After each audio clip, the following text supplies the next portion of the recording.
Hello, everyone. My name is Dr. Brian Ruben, and I'd like to welcome you to today's session of our strategy class. Today, we're going to be considering how companies gain competitive advantage. Success in life, in business, is never a given.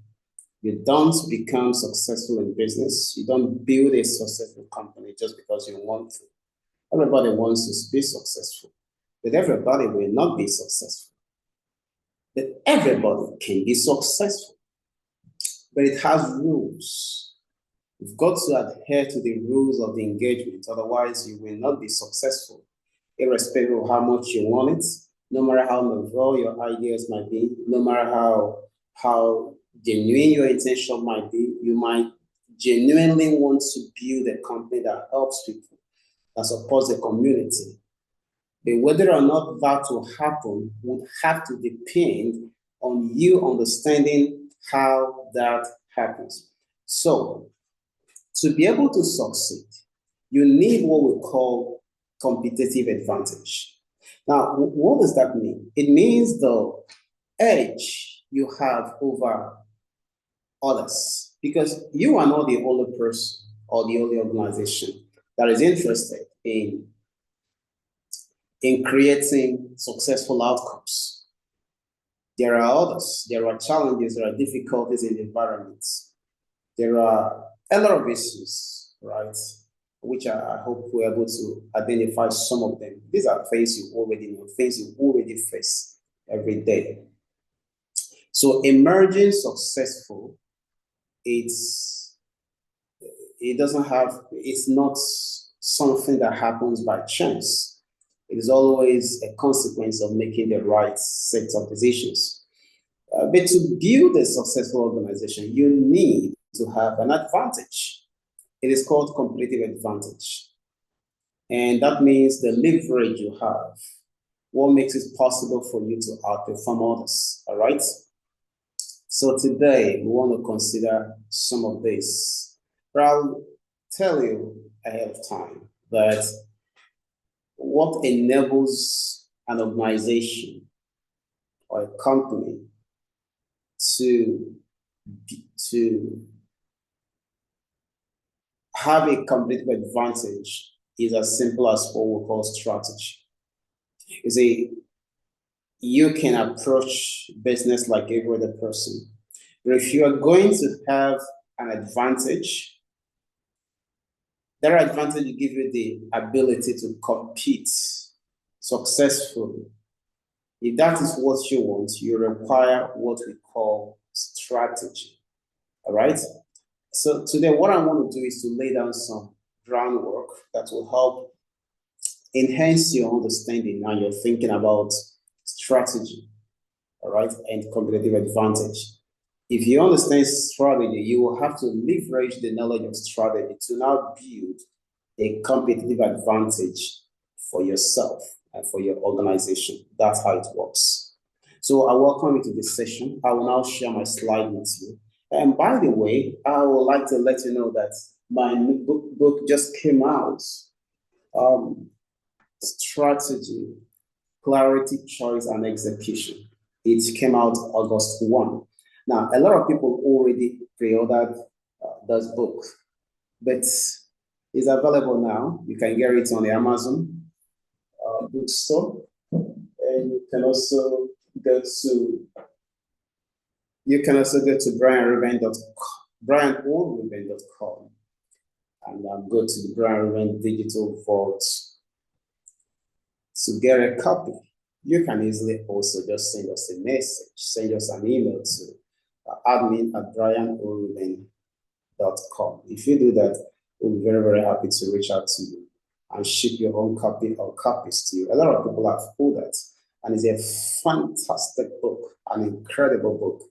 It takes you by the hand and leads you, let me just read for you what's written on the back of the book.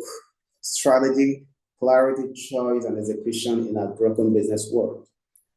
So it says, is a corporate thriller where the real killer is in position. And the dimly lit corridors of power, empires crumble, not by sabotage or scandal, but by something more subtle and far deadlier, the absence of strategy. From failing giants to floundering startups, from policy paralysis to executive confusion, the bodies keep piling up, and no one seems to ask why. Enter Dr. Brian Rubin, strategist, investigator, and provocateur in this sharply argued and widely readable manifesto. He exposes the silent assassins of business success, vague decisions, diluted choices, and the epidemic of execution without purpose. But this isn't just a diagnosis, it's a masterclass in clarity. With stories, frameworks, and global insights, Rubin arms leaders with the tools to outthink, outpace, and outlast the chaos. Think of it as forensic strategy. Follow the evidence, find the fault lines, and write a better future. If you've ever looked at your organization and thought, we are busy but going nowhere, this book may be your last best alibi. So get a copy, go to Amazon.com, Amazon.co.uk, where you are. Go to brianrubin.com. I recommend brianrubin.com. So you get a copy from us. And if you will order between now and the next 2 weeks, we'll sign it and send it to you. Okay? But again, that will depend on terms and conditions will have to apply. But I'm very happy that we got this book out. It's a book every serious executive needs right now. But on with that, let's get on with the rest of what we want to talk about today. So I said we are dealing with how companies build competitive advantage. All right, how companies build competitive advantage. And I have a slide. I want to share my slide with you. That way you can follow. So just give me a moment. Let me fetch my slide that I can share that with you. This is going to be a remarkable experience for you. You want to make sure that you pay very good attention to the writing materials ready and take notes. Take notes. Because strategy is the bedrock of,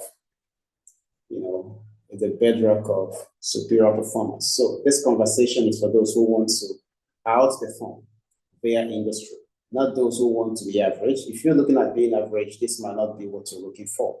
This is for people who like to outperform the competition and lead decisive change in their industry. So I told you it's about how companies gain competitive advantage. So I'd like to take you through what competitive strategy means. Because you see, strategy is the bedrock of building a competitive advantage. And there are two aspects of strategy. You have the competitive advantage as strategy, and you have what is called corporate strategy. We're going to focus on competitive strategy today. So let's look at it this way. There are two ways people think about strategy. All right? Many people in business are thinking about how to be the best. They want to be the best in their industries. And several actors in the business world hasn't helped matters. There are those who are committed to rewarding the best auto companies, the best apparel companies, the best, and all the best. Nothing's wrong with being the best. But being the best is not being strategic.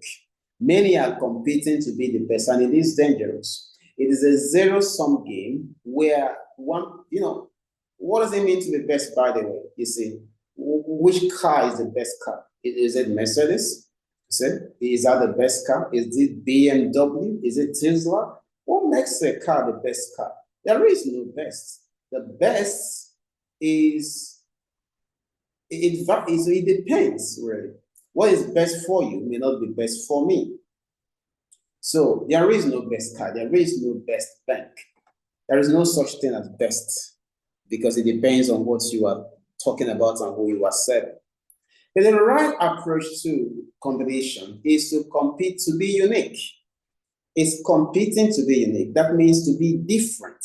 So in this case, you are not trying to be the best. You're trying to be different. All right? And it is this uniqueness that gives you the ability to the ability to serve effectively and be rewarded effectively for your service. So what we find is that the worst strategic error is to approach the market the same way as every other person. So what it means is that all the other companies are reducing their prices and you reduce yours. All of them are adding certain features and you add those same features. So you are approaching the market the very same way as your competition.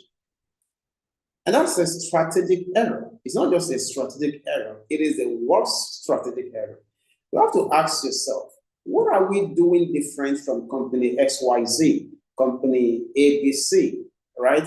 You ask yourself, company UVW, what are we doing differently from other companies? Doesn't matter the industry, whether it is in industry where you are, whether it is an agricultural or automobile or whatever industry or real estate, you have to have a unique approach to your competition.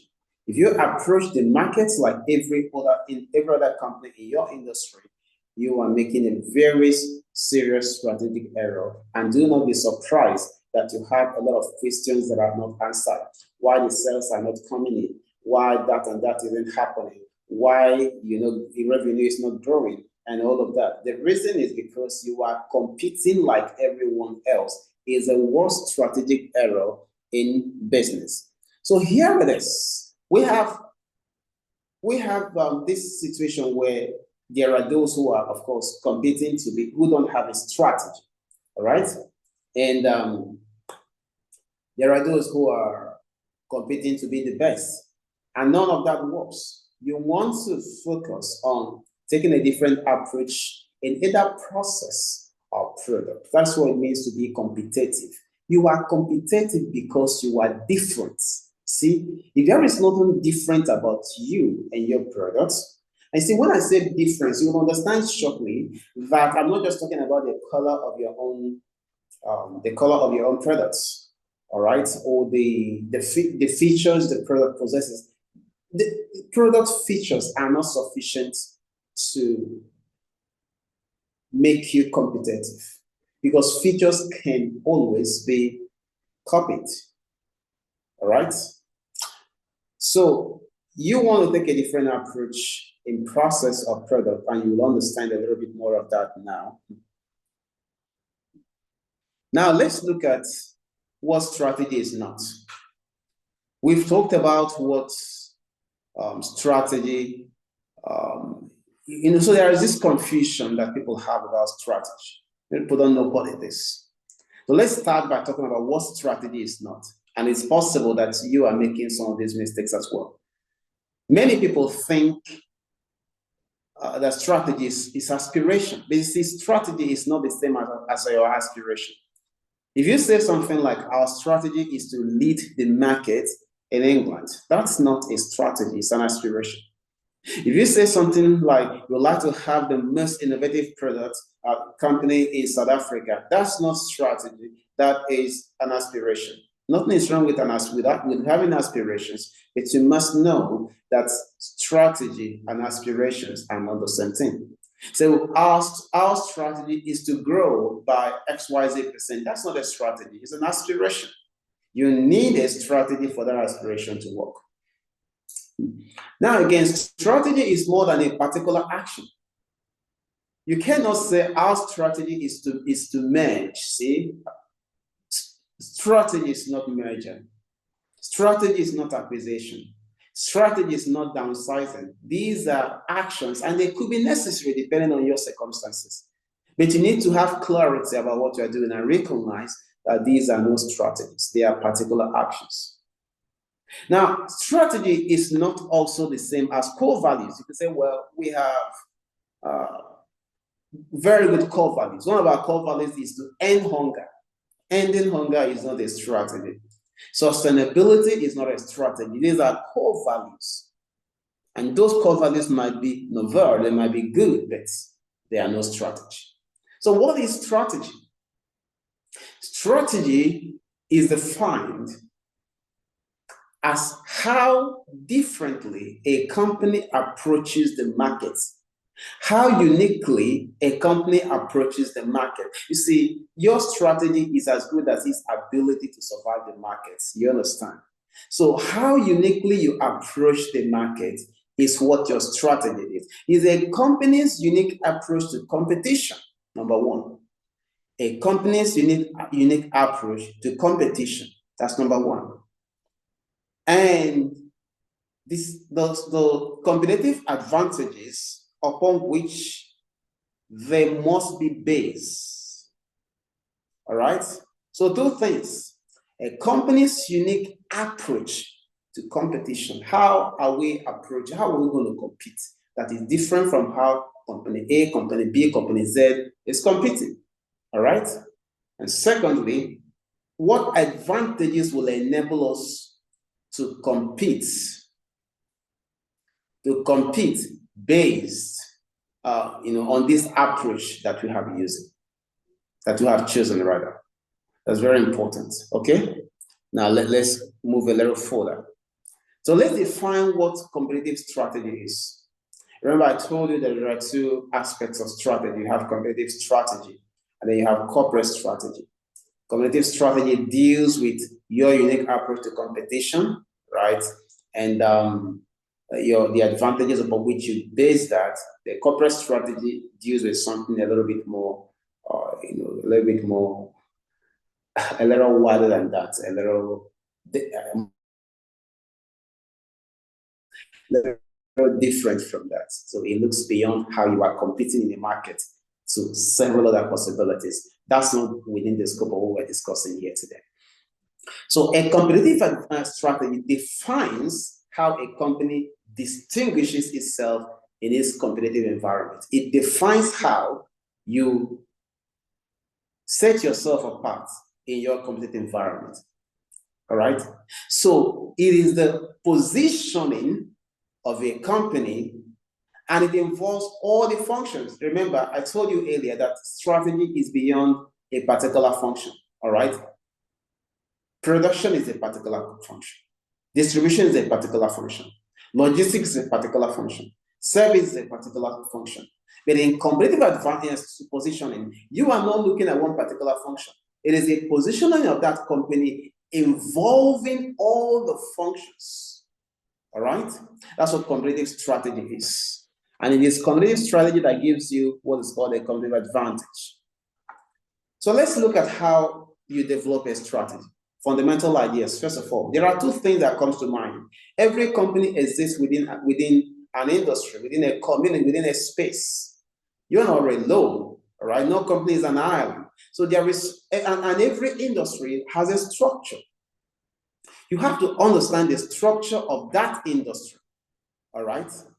To be able to define your own positioning within that industry. So there are two fundamental questions that you must address in developing a strategy. What is the structure of this industry?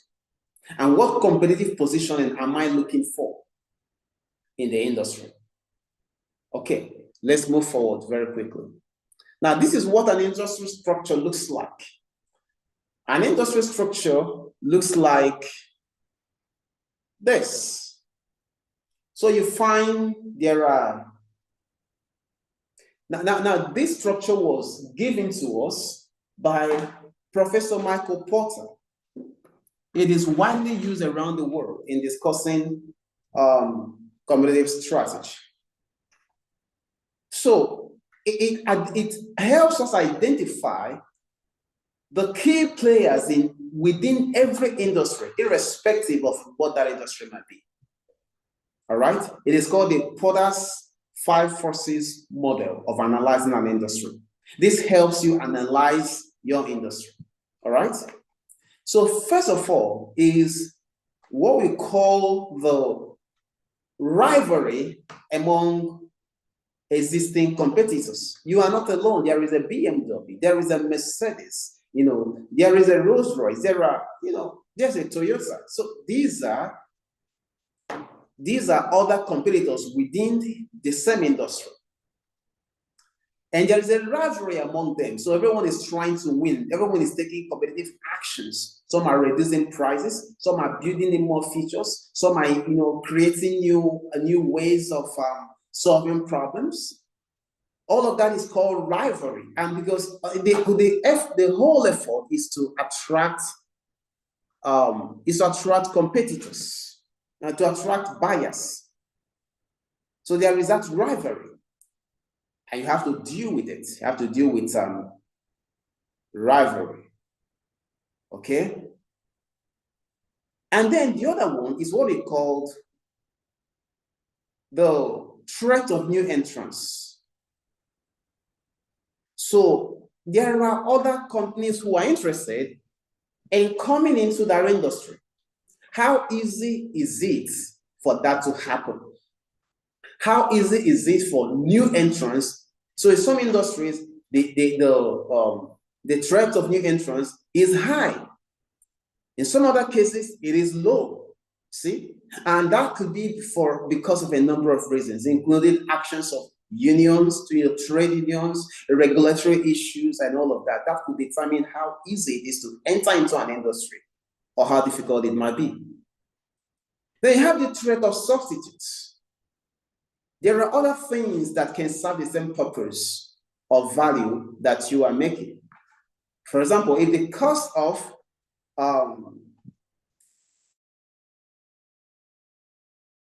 carbonated soft drinks becomes too expensive, drink water. Those are substitutes. And then you have the bargaining power of suppliers. So you see, to make a particular product, there is a process. There's something called supply chain. And the suppliers could possess extraordinary power to determine how much products must cost. And you need those inputs from suppliers.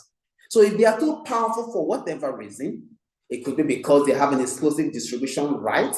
It could be for whatever reason. And therefore, they are able to just increase the costs of products that you require to make your products. If that is the case, it can pose a challenge in determining how profitable or otherwise that industry might be. And they have the bargaining power of buyers. Assuming you have buyers like Walmart and rest of such that buy in bulk, because they buy in bulk, they could bargain away profits from you. So these are the forces that shape an industry, that determine what an industry looks like. These are the forces, all right? And you need to understand what those forces look like. But here are key points for industry analysis, because you need to analyze the industry. And these key points are going to help you a great deal. The first one is the fundamental long-term potentials of any business is determined by the strength of the 5 forces. What does that mean? How strong or weak those forces are determines the long-term profitability or otherwise of that industry. Now, secondly, is that the mix of the 5 forces will depend on the industry. But the overall strength of the forces determine the profitability or otherwise of the industry. What does it mean? In some industries, the bargaining power of buyers could be high.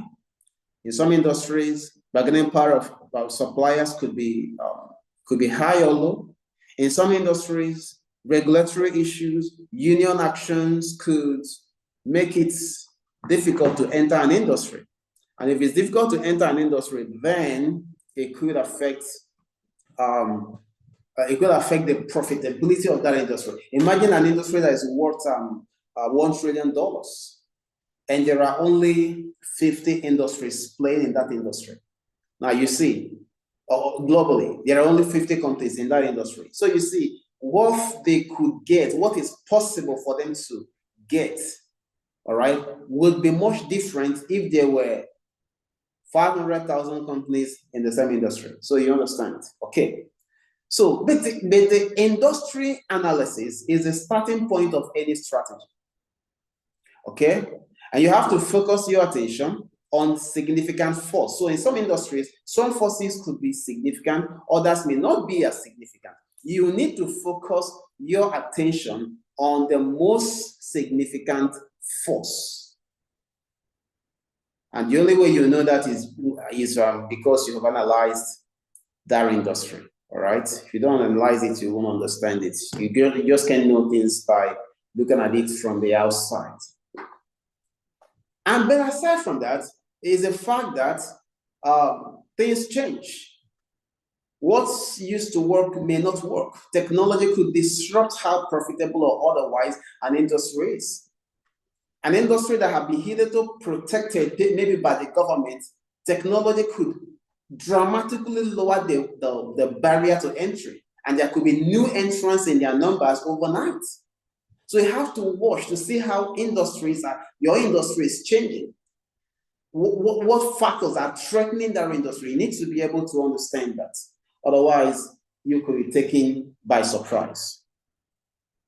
Now, let's look at what we call competitive positioning. Now, to achieve superior performance in your industry, you must create a valuable difference which you can also protect from competitors. Now, this difference is what is called competitive advantage. All right? I said your superior performance depends on your ability to create a valuable difference, which you can also protect from your competitors. And this difference that you can protect is what they call competitive advantage. Now, you should be asking yourself right now whether you really have one or you would like to have one. But you must have one if you are going to if you're going to be able to compete successfully. Now, advantages can be sustained in two ways. The first is developing something that competitors cannot replicate. Now, that's going to be pretty difficult. There is hardly something you can create which competitors may not be able to replicate. But the other one is what they call continuous improvement. That means improving faster than your competitors, misleading the market. This continuous improvement is behind most successful companies' abilities to sustain their advantage. So how do you create a competitive advantage? There are two ways. You're either going to create that by using the low-cost route or the differentiation approach. And I'm going to have to explain to you what that means. Low cost and differentiation, these are the two ways you create a competitive advantage. And as a company, you must choose one of such. You can't choose both. You can't be at both places. All right? So a differentiation is a case where a company wants to serve the high end of the market, premium, section of the market. In the hotel industry, for example, you are thinking about the Sheratons, the Radisson Blues, the Hiltons, and the rest of that in differentiation. And the automobile category, thinking about the Mercedes, the Rolls Royce, and all the high-end cars, okay? And then a company can also choose a low-cost approach to competition. A low-cost approach, so you're looking at how to serve a different segment, all right? This is where you are thinking about certain segments, maybe call it whatever, certain segments of the population that are looking for cheaper but valuable products. And I would like you to mention think about some examples. That means we are working together, okay? So you think about some examples of that, but there are only two approaches, and that's differentiation and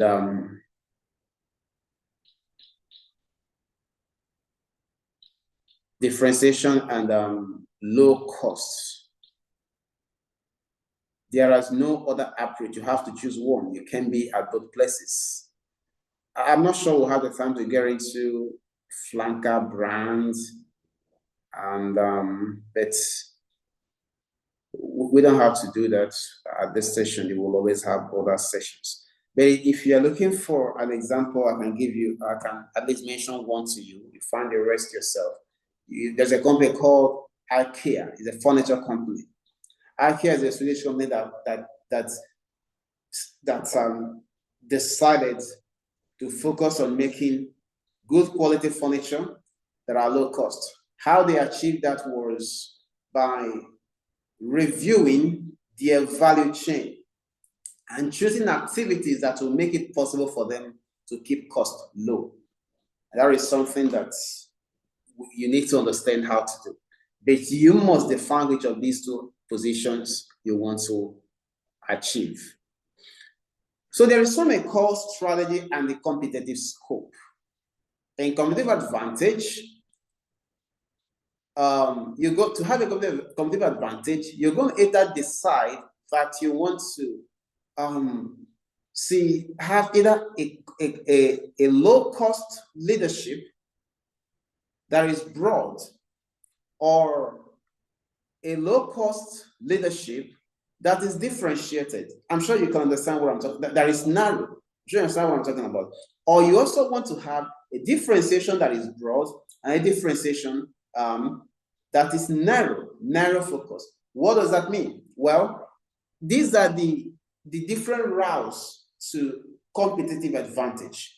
It's a situation where you are not only focusing on a particular group or segment, but you also are differentiating that yourself in that segment.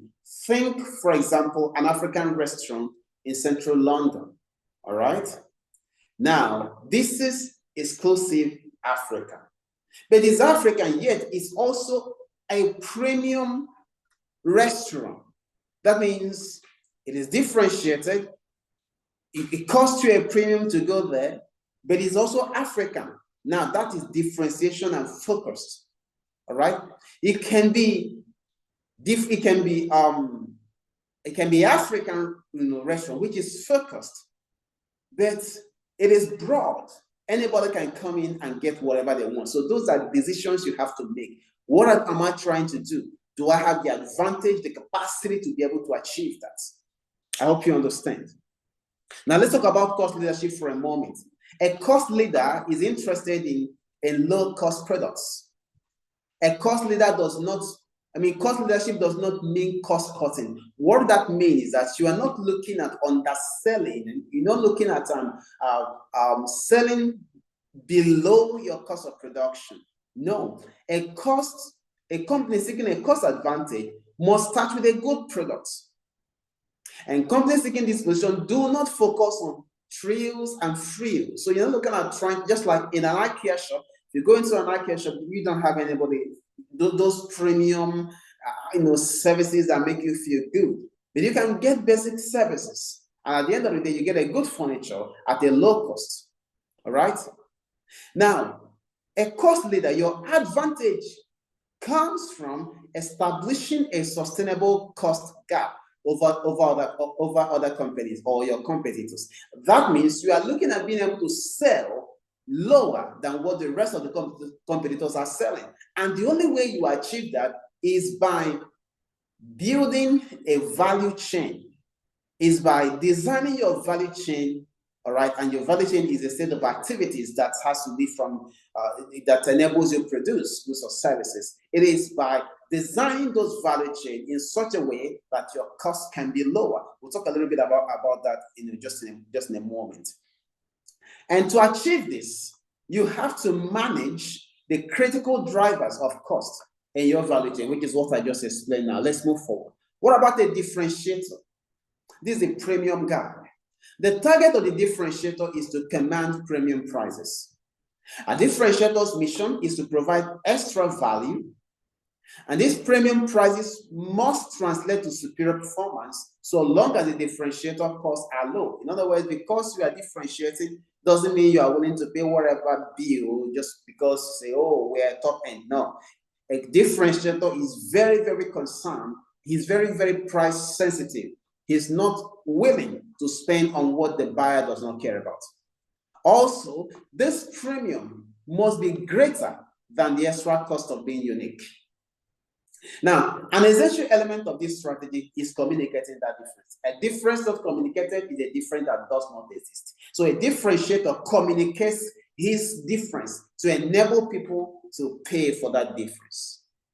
Now, this is what they call value chain.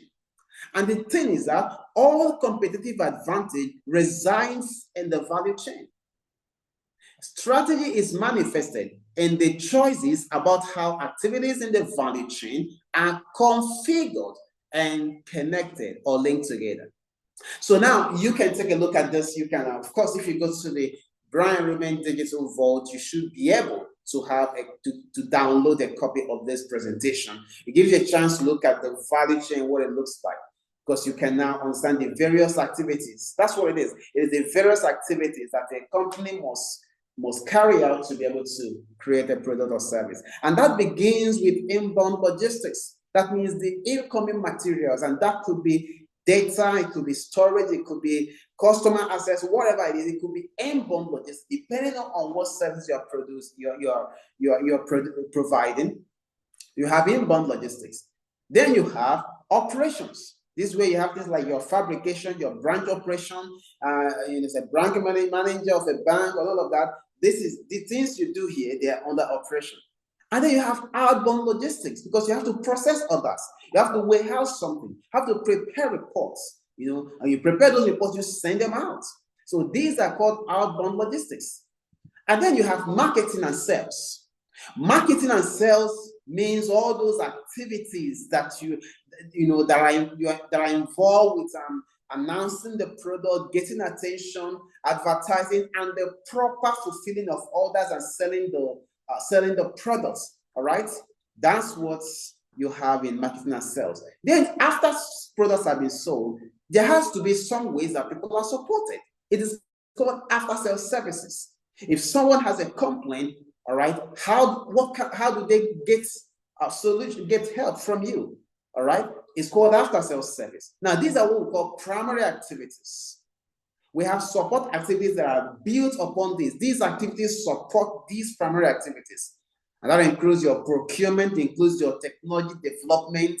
That means when you're designing your product, you are testing, you are researching in the market and all of that. These are part of your technology development. And then you have your human resource management. Human beings, so this involves your recruiting, your training, how you compensate people. All of that is what they call support activities. You also have what's called your firm or your company infrastructure. And you're looking at your financing, looking at your planning, looking at your relationship with your investors. All right? These are things that you have to do to create value. And you have to be able to do them in a profitable way. So this is where you define your strategic advantage. Now let's talk about something else that is very important, and it is what we call best practices and strategy, because many people confuse best practices for strategy. Best practices means you are adopting and applying the latest management thinking and using the latest technology. That's what it is. That's what it is. You are using cloud computing, you are using AI, you are doing all of that. That is called best practice. It means you are using the latest management thinking and technology. So that means you are doing the same thing as, so best practice will enable you do the same thing as your competitors. You do better than, you do better than your competitors, but that is until they start using the same best practice. So best practice may give you a temporary advantage, but best practice is not strategy. Imagine everyone else is, imagine they're all storing their own data in their servers and it's costing them. And now you started using the cloud, for example, all right?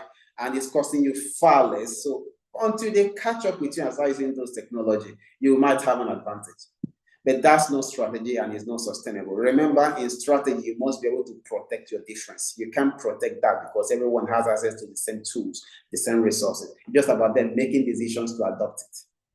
Now, strategic positioning. All right? Strategic positioning means it's about creating a novel or